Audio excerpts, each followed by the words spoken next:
So I'm going to be testing exactly what's the best methods to restore faded trim like this. And I'm going to be using comments from my old videos to see exactly what method I should use. Then after I go through each test, I'm going to be washing the trim down multiple times to see exactly which holds the best over time. Let's get to testing. So this is how the entire trim is looking now. What I did is just taped off different sections of it just so that we can actually separate the different sections as we're going through the whole thing. And just to make sure that we're doing the test properly, I also just cleaned down the whole surface before we start anything. Okay, so for test number 1, we have it from Bolsa. He says to use a torch lightly going over that plastic trim with a small propane torch will restore it for a while. Let's test it out.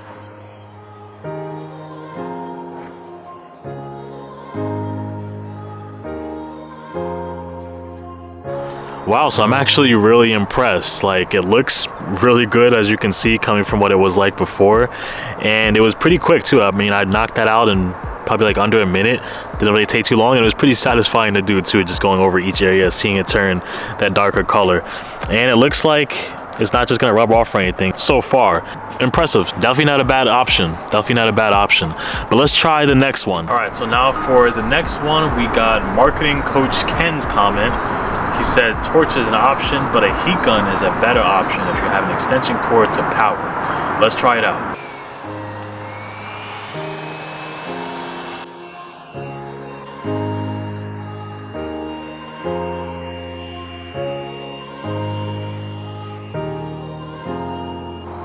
Okay, so we just finished up with the heat gun, and this is the results. I would say it's a little bit of a lighter shade than when I did it with the propane torch, and it did take a little bit longer.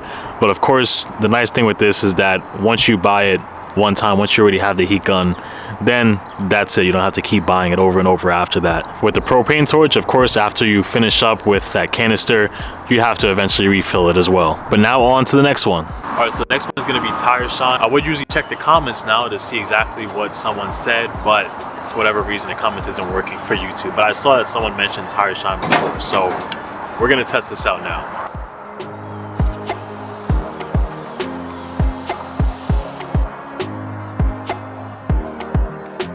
Okay, so this is how this one came out with the tire shine.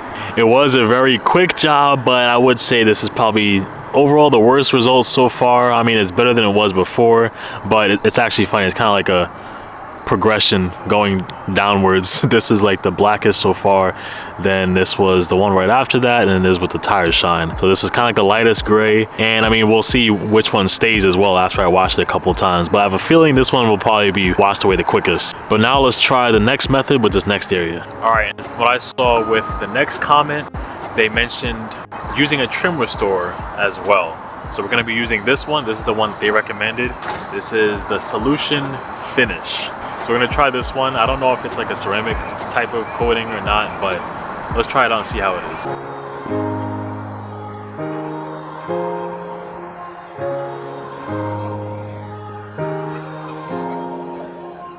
Wow, so this is the results right after.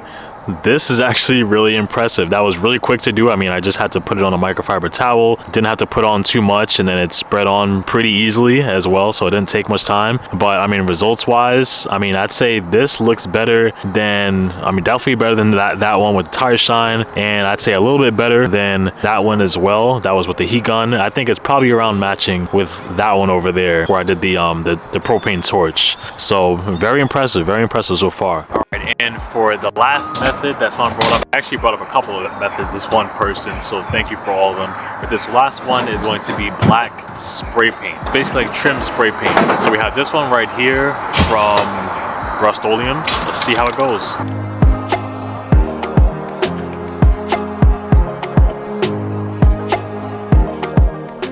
Okay, so as you might have guessed, this one definitely looks the blackest so far. I did have to tape off the little area over there for the lights so that doesn't get painted over as well. But yeah, that's the black trim restorer right next to it, and it's a decent amount blacker than that. All right, so I just finished doing all the different tests for each method, but now it's not the final test. That was just part of it leading up to this. Now we're gonna see exactly which holds the best over time as well. So what I'm gonna be doing is I'm going to be rinsing it, washing it, and drying it 10 different times to see exactly which would hold the best. As a quick thing, if you see in the name of my channel is Flipping University, I teach people how to flip cars and build a full-time business doing that. I actually did put together a full checklist on the steps that you should make when you're detailing the car to get it ready for sale. If you want that checklist, just go to the link in the description below.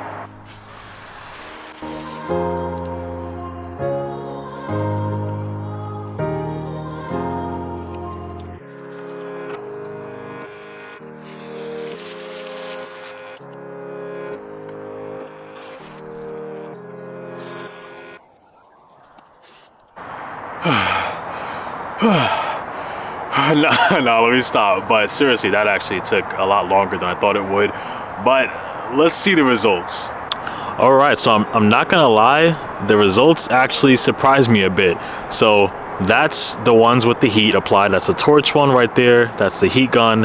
That's the tire shine. That's the trim restore, and then of course the paint right there.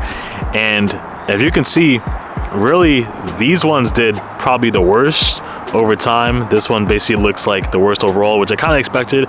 The tire shine one, this one didn't hold up that well over time either. It definitely looked better when I did it at first. You can see there's like a decent amount of fading that's already starting to happen. These ones though, they held up pretty well over time, with I'd say this one probably looking the best. There's a little spot there. It probably looks like I just kind of skipped it when I was doing the job at first, but they look pretty similar even with this one as well. I would say out of the two, I'd probably go with the torch as my favorite thing, just because of how fast it was to do as well. This one took a little bit longer, and it's not like you had to bring out an extension cord or anything to get that done. So that would probably be overall somewhat of my favorite pick. And of course, I mean, the black paint job, I mean, don't mind the little mark there. That was a little wet spot when I was first doing the job. But I mean, of course, you know, that's gonna look the best. It basically looks exactly the same as how it was when I first did the job. But of course, the negative with that was realistically it's paint, it's spray paint. So of course, you know, you had to do things like patching up the little spot right there. And of course, if it was in a different area in the car too, you'd have to be patching different areas around it to make sure that the spray paint doesn't get all over the place. But I mean, let's say if your trim was really busted and beat down looking, that's definitely a good option. And following that, I'd probably go with one of the heat methods right there, preferably probably the torch one for me, just to save some time. All right, I hope this helped. Make sure you get your checklist to see exactly what you should be doing when you're detailing the cars you're going to be flipping, and I'll see you in the next one. Peace.